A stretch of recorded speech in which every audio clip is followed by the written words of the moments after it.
मेरे प्यारे बच्चों, हिंदी वाग्धारा चैनल में अगली श्रृंखला के साथ आज आपका पुनः हृदय से स्वागत है। इस उम्मीद और अपेक्षा के साथ कि आप अपनी तैयारी में पूरी तरह से संलग्न होंगे और अपने भविष्य की चिंता करते हुए दिन प्रतिदिन उत्तरोत्तर आप उसमें अपनी तैयारी में वृद्धि कर रहे होंगे। और उम्मीद करता हूँ कि ये श्रृंखलाएँ भी आपको बेहतर लग रही होंगी। अगर ऐसा है तो आपसे उम्मीद और अपेक्षा कि सब्सक्राइब, लाइक, शेयर ज़रूर करें। इसी उम्मीद और अपेक्षा के साथ आज आइए अपनी श्रृंखला के पहले प्रश्न की शुरुआत करते हैं। पहला प्रश्न है हमारा, मन को मथने वाला। वाक्यांश के लिए एक शब्द है। पहला मंथज। मंथज जो है ये मक्खन का तत्सम है। बी मृच्छण, ये भी मक्खन का ही तत्सम है, नहीं है। सी मथज, ये भी नहीं है, शुद्ध है शब्द है। डी मनमथ, मन को मथने वाला। तो यही विकल्प डी हमारा सही हो जाएगा, जो कामदेव का पर्यायवाची भी है। प्रश्न नंबर 2, कबीरदास के शिष्यों में कौन और दादू दयाल के शिष्यों में कौन शिक्षित था? ए सुंदरदास, धर्मदास, बी धर्मदास, सुंदरदास, सी ए भी, डी कोई नहीं। जैसा हम जानते हैं, कबीरदास के शिष्यों में शिक्षित शिष्य जो उनके रचनाओं को लिखता था संचित करके, वो था धर्मदास, और दादू दयाल के शिष्यों में जो शिक्षित था वो था सुंदरदास। इस तरह से विकल्प भी हमारा सही हो जाएगा, धर्मदास और सुंदरदास। प्रश्न नंबर 3, योगेश्वर योगीश्वर समश्रुति भिन्नार्थक शब्द का अर्थ है। शिव विष्णु, बी शिव कृष्ण, सी विष्णु शिव, डी कृष्ण शिव।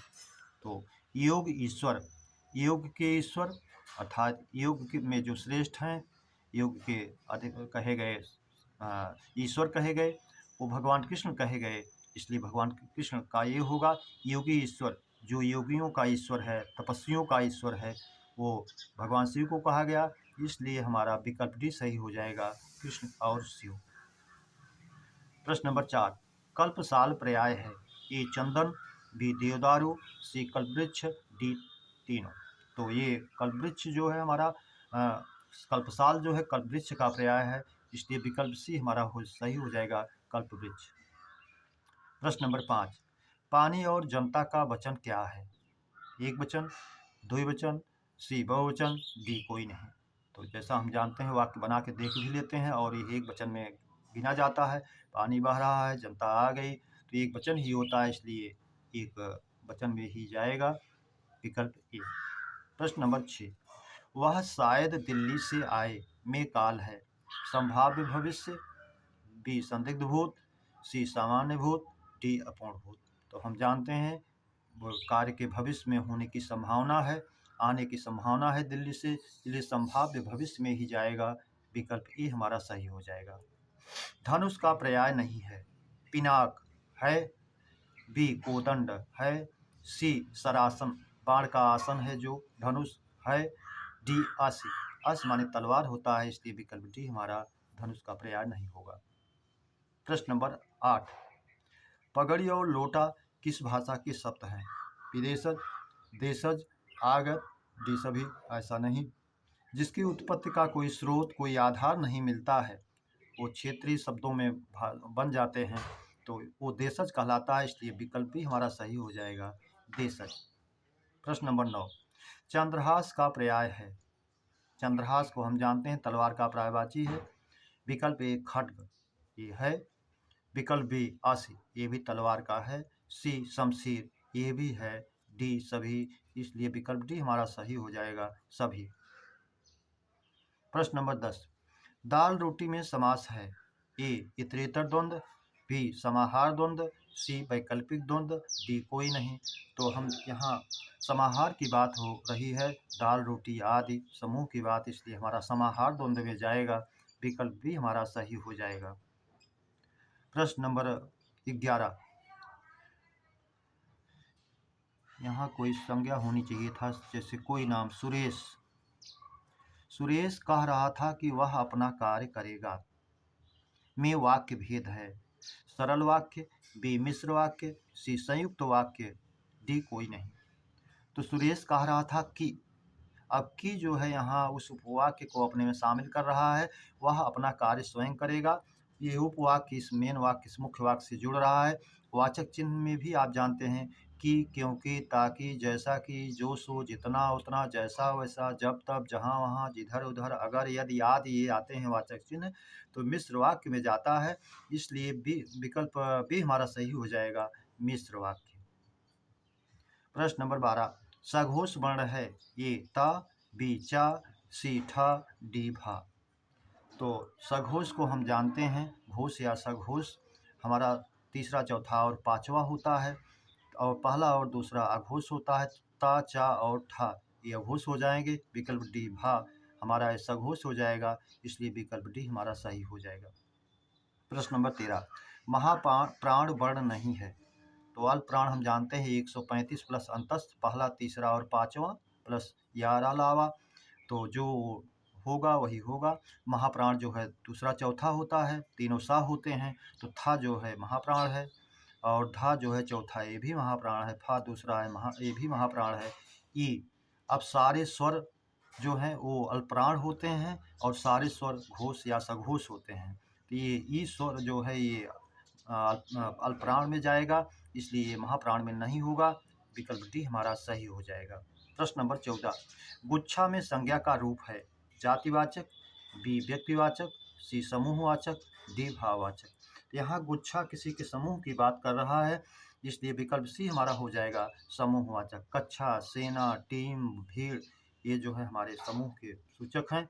बाजार, मेला, गुच्छा, तो इसलिए समूहवाचक में जाएगा। प्रश्न नंबर 15, निम्नलिखित वाक्यों में अशुद्ध वाक्य है, मुझसे यह काम संभव नहीं हो सकता। संभव की बात कभी भी हो सकना नहीं आता है, इसलिए पहला ये वाक्य हमारा अशुद्ध है। यहाँ मीठे पानी का एक कुआं है, शुद्ध है। दक्षिण भारत के लोग हिंदीतर भाषी हैं। कभी कभी वर्तनी शुद्धि में हिंदेतर दे देता है, तो ये इसका अशुद्ध रूप होता है हिंदी प्लस इतर। इसमें दीर्घ स्वर संधि हो गई, सही है। जो हिंदी से इतर है वो बोलने वाले हैं, सही है। प्रश्न नंबर डी, व्यायाम करना चाहिए जिससे कि हम स्वस्थ रहें, ये भी सही है। प्रश्न नंबर 16, कोटि का अनेकार्थी है, धनुष का सिरा, श्रेणी, तो ये भी सही है, श्रेणी भी सही है। सी, कोट, करोड़, ये भी होता है, सही है। डी सभी, इसलिए विकल्प सी हमारा सही हो जाएगा, विकल्प डी हमारा सही हो जाएगा, सभी। प्रश्न नंबर 17, अर्ध विराम चिन्ह है ये अल्प विराम है, कामा का है। बी, ये अर्ध विराम है, इसलिए विकल्प बी हमारा सही हो जाएगा, अर्ध विराम। सी, योजक है, थोड़ा बड़ा हो जाता है, निर्देशक हो जाता है। डी, पूर्ण विराम का है, इसलिए विकल्प बी हमारा सही हो जाएगा। प्रश्न नंबर 18, बीड़ा पाड़ी में समास है, अव्ययी भाव, बहुव्रीहि, तत्पुरुष, कर्मधारय।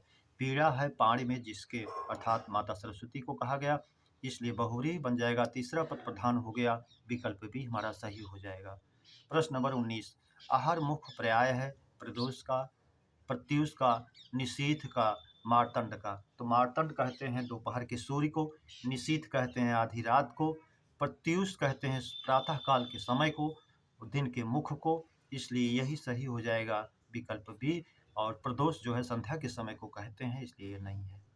प्रश्न नंबर 20, नद्युर्मी का संधि विच्छेद है, ए नद्य उर्मी, बी नदी प्लस उर्मी, सी नद प्लस उर्मी, डी नद्या प्लस उर्मी है। जैसा हम जानते हैं नदी प्लस उर्मी ये यण स्वर संधि का उदाहरण है, इसलिए विकल्प भी हमारा सही हो जाएगा, नदी प्लस उर्मी। ई के बाद असमान ऊ के आने पर या हो गया, तो नदी उर्मी बन गया, ऊ की मात्रा जा करके या में जुड़ गई, नदी उर्मी। प्रश्न नंबर 21, खिलौना में मूल शब्द और प्रत्यय है, खिल प्लस औना, खेल प्लस औना, खेला प्लस औना, कोई नहीं। तो हम जानते हैं मूल शब्द हमारा जो सार्थक होता है वही होता है, उसी में प्रत्यय जुड़ता है, तो खेल इसका मूल शब्द है, औना इसमें प्रत्यय है, बना है खिलौना, इसलिए विकल्प भी हमारा सही हो जाएगा। प्रश्न नंबर 22, चौथा विश्व हिंदी सम्मेलन कहाँ हुआ, ए भारत, बी मॉरिशस, सी फिजी, डी त्रिनिदाद टोबैगो। तो हम पहला जानते हैं भारत में, दूसरा मॉरिशस, तीसरा फिर भारत, चौथा फिर मॉरिशस, तो हमारा चौथा विश्व हिंदी सम्मेलन जो है मॉरिशस में हुआ, विकल्प भी हमारा सही हो जाएगा। प्रश्न नंबर 23, संविधान की 8वीं अनुसूची में शामिल भाषा नहीं है, ए असमिया, बी गुजराती, सी पंजाबी, डी बुंदेली। तो संविधान की 8वीं अनुसूची में ये असमिया, गुजराती और पंजाबी भाषाएं शामिल हैं। डी हमारी बुंदेली नहीं शामिल है, इसलिए विकल्प डी हमारा सही हो जाएगा। प्रश्न नंबर 24, वर्तन्य अनुसार शुद्ध शब्द है। वर्तनी के अनुसार शुद्ध शब्द है ये ऐहिक अशुद्ध है। अगर ये ऐहिक होता तो शुद्ध होता, इस संसार से संबंध रखने वाला। संसारिक, संसार में एक प्रत्यय लगा, शब्द शब्द के पूर्व स्वर की वृद्धि अब हो गई होती। सांसारिक होता तो शुद्ध होता। सी कठिन्य, कठिन में या प्रत्यय जोड़ा गया। अगर यह काठिन्य होता तो यह भी सही होता। डी आगामी, ये शुद्ध है, इसलिए विकल्प डी हमारा सही हो जाएगा। प्रश्न नंबर 25, काव्य शोभा करान धर्मान प्रचक्षते, यह किसकी परिभाषा है? रिक्त स्थान में भरें। ए रस, बी छंद, सी अलंकार, डी समास। तो आप जानते हैं काव्य शोभा करान धर्मान अलंकारान प्रचक्षते, इसलिए यहाँ अलंकार हो जाएगा, बल्कि अलंकारान कहना चाहिए था, अलंकारान प्रचक्षते। काव्य की शोभा बढ़ाने वाले तत्व को अलंकार कहते हैं, अलंकार यहाँ भर दिया जाएगा। प्रश्न नंबर 26, रस के अवयव में नहीं है। ए स्थायी भाव, बी विभाव, सी व्यभिचारी भाव, ये तीनों हैं। डी मसृण भाव, मसृण का शाब्दिक अर्थ होता है कोमल भाव, इसका इससे कोई संबंध नहीं है, इसलिए विकल्प डी हमारा सही हो जाएगा। प्रश्न नंबर 27, हर गीत का छंद है। सममात्रिक, बी अर्ध सममात्रिक, सी विषम मात्रिक, डी वर्णी। तो हम जानते हैं हमारे सममात्रिक में चौपाई, रोला, गीतिका, हर गीतिका आते हैं चारों, इसलिए विकल्प ये हमारा सही हो जाएगा, सममात्रिक छंद। प्रश्न नंबर 28, व्याकरण का वह अवयव या अंग जो वाक्यों में बल प्रदान करता है। उपसर्ग, प्रत्यय, निपात, तीनों। ऐसा नहीं है। निपाताः बलवर्धकाः, उच्चावचेषु अर्थेषु निपतन्ति इति निपाताः, इसलिए विकल्प सी हमारा बलवर्धक होता है वाक्य में, निपात सही हो जाएगा। प्रश्न नंबर 29, प्रयोग के आधार पर वाक्य भेद हैं। तो हम जानते हैं प्रयोग के आधार पर हमारे 3 भेद होते हैं, कर्तृवाच्य, कर्मवाच्य और भाववाच्य। तो विकल्प ए हमारा पहला ही सही हो जाएगा। 3, 4, 8 और 6 से कोई संबंध नहीं। प्रश्न नंबर 30, प्रथम ज्ञानपीठ पुरस्कार किसे मिला? A Nirala, B Sumitranandan Pant, D C Nirmal Verma, D Agyeya. तो हम जानते हैं चिदम्बरा पर सुमित्रानंद पंत जी को ज्ञानपीठ पुरस्कार मिला था, इसलिए विकल्प भी हमारा सही हो जाएगा। मेरे प्यारे बच्चों, आज हम लोगों ने इस श्रृंखला का भी विधिवत चर्चा पर चर्चा की और उम्मीद करता हूँ ये श्रृंखला आपको बेहतर अवश्य लगेगी। और यदि आप 1, 2, 3 श्रृंखलाओं का अध्ययन कर लेते हैं तो उम्मीद करता हूँ आगे आपको कहने की जरूरत नहीं पड़ेगी। इन श्रृंखलाओं पर आप अपना फोकस करेंगे ही। इसी उम्मीद और अपेक्षा के साथ आज की ये श्रृंखला समाप्त होती है। आप सबके उज्जवल भविष्य की कामना के साथ पुनः अगले श्रृंखला के मिलने तक जय हिंद।